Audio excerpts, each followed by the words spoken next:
ama aile içinde ben gerçekten çok üzüldüm. Şoka girdim ya. Vallahi billahi. Yani İnşallah çocukların durumu nasıl? özellikle kız çocuğu çok kusuyordu abi. Resmen kan kusuyordu yani. O poşeti ben torpidodan çıkardım verdim. Yani affedersiniz yol boyu hastaneye kadar. Bir de trafik halindeydik. Trafikte gidiyorduk. Benim ismim Sercan Tanrıverdi. Beyazıt Sultanahmet aracıyım. Taksi şoförlüğü yapıyorum. Olay günü ben öğlen 11 gibi 11:20 geçe Kadırga taksinin önünde seyir halinde trafikteydim.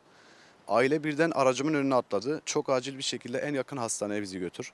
Aldım, Bezmi Alem Vakıf Hastanesi'ne götürdüm. Ve yol boyu hanımefendi sağ arka çaprazımda oturuyordu. Kafasını cama yaslamıştı. Ellerinde de siyah bir poşet var. Hastane görüntüsünde beyefendinin elinde siyah bir poşet var sol elinde. O poşet benim aracımda mevcuttu. Ben verdim onlara. Yol boyu hastaneye kadar o poşete kustular ailecek. Hastanenin bahçesine vardığımda 4 kapım birden açıldı. Ailecek tekrar hastanenin bahçesine de kustular. Acil bir şekilde taksi ücretini ödeyip hemen içeriye koştular. Bir şey dediler mi size? Sadece dediler ki gece kumpir yemişiz. Bir de yol boyu stada biraz yürümüşler. Yol üstünde bir midyeci varmış. Midyeci de midye yemişler. Ve otele gelmişler, sabaha kadar uyuyamamışlar. Yol boyu bir sohbet ettik müşterilerle. 12 Kasım'da mı oldu? Evet 12 Kasım'da oldu.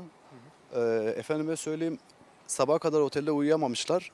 O yüzden hemen dışarıya çıkmışlar. Şans eseri bana denk geldiler. En yakın hastaneye götürdüm. Gereken neyse yaptık ama ben bu olayı duyduğuma şok oldum yani. Çünkü bu aile Görüntüleri var mı araçta? görüntüler var. Yalnız İBB ile savcılığın onayı olmadan sadece onlar görebiliyor. Biz bile göremiyoruz görüntüleri.